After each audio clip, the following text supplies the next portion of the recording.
সুন্দরী মেয়েটি কতটা খারাপ নিজের কানেই শুনুন। দেখতে তো মাশাল্লাহ, কিন্তু কথা শুনলে, এই মেয়েটির কথা শুনলে আপনি নিজেই অবাক হয়ে যাবেন। এই মেয়েটি তার বাসর তার স্ত্রীর সাথে সহবাস করে এবং বাসরের জিনিসটি দেখে এই মেয়েটিও পাগল হয়ে যায়। সত্যি এমন বেহায়া মেয়ে আমি আর জীবনেও শুনিনি, তাই আপনাদেরকে শুনিয়ে দেব। তো আমি সরাসরি চলে যাচ্ছি মেয়েটির কাছে। তার একটা কাপড়ের দোকান আছে, শাড়ি, 3 পিস, গস কাপড় সব কিছুই বিক্রি করে।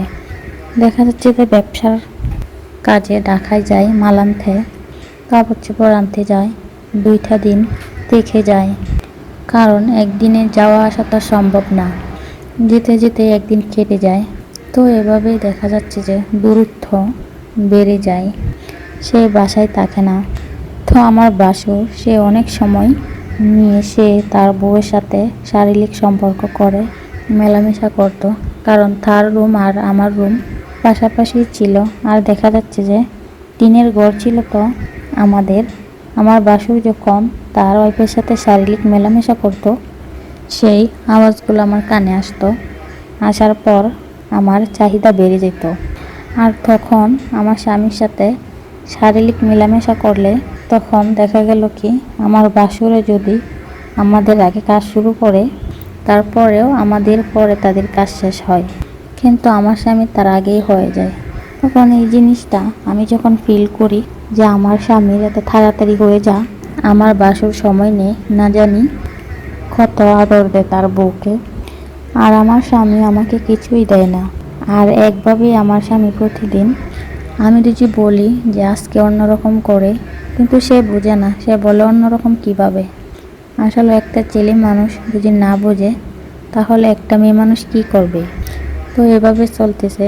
দেখা যাচ্ছে যে কখনো আমি ইচ্ছা করে আমার স্বামীর সাথে মেলামেশা করি, আমি আমার মতো চাহিদা মিটিয়ে নিই, আমি আমার মতো আইটেম বুঝে নিই, এভাবে কয়দিন। তো আমার স্বামী একদিন ঢাকায় যায়, বলে সে তার আসতে 2 থেকে 3 দিন লাগবে। আর এইদিকেও বাসায়ও কেউ নেই, আমার শ্বশুর শাশুড়ি নেই, আমার শ্বশুরও মারা গেছে। মারা যাওয়ার পরে 4.5 বছর পরে আমার শাশুড়িও মারা যায়। তো আমার স্বামীরা 2 ভাই 1 বোন, বোনকে বিয়ে দিয়ে দেয়।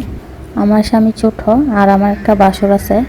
তো আমার বাসুরের বউ আবার বাবার বাড়ি যায়, বাসা পাখা। আমার বাসুর আর আমরা একখানেই খাওয়া দাওয়া করি, ভিন্ন না। তো আমি রান্নাবান্না করে রাত্রে খাবার দেই। খাবার দেওয়ার পরে আমার বাসুরে ঘুমিয়ে পড়তো, কারণ সে তার ঘরের দরজা লাগাতো না। তার রুমে দরকারি জিনিস, তার রুমে ফ্রিজ ছিল, ফ্রিজে মাছ মাংস রাখতো, তার জন্য দরজা লাগাতো না, কারণ আমাদের বাইরে মেন গেট আছে, তার কারণে দরজা লাগাইলেও চলে, না লাগাইলেও চলে। তো আমি সকালবেলা ওঠার পরে আমি রান্না করব, যেই মাংসর জন্য রুমে ঢুকার পরে যেটা দেখলাম, আমি দেখে তো অবাক। আমার বাসর ছিল লুঙ্গি পরা, সে একদম করে ঘুমিয়েছিল। আর দেখলাম তার যে মেশিনটা একদম স্ট্রং হয়ে দাঁড়িয়ে আছে। সেই মেশিনটা দেখে মনে হলো বিশাল বড় আর মোটা তাজাও হবে। আর এভাবে দাঁড়িয়েছে, মনে করতেছে যে এখন কিছু একটা করি। শেষ পর্যন্ত যারা শুনেছেন তাদেরকে অসংখ্য ধন্যবাদ। আশা করি ভিডিওতে একটি লাইক দিবেন এবং চ্যানেলটি সাবস্ক্রাইব করে দেবেন।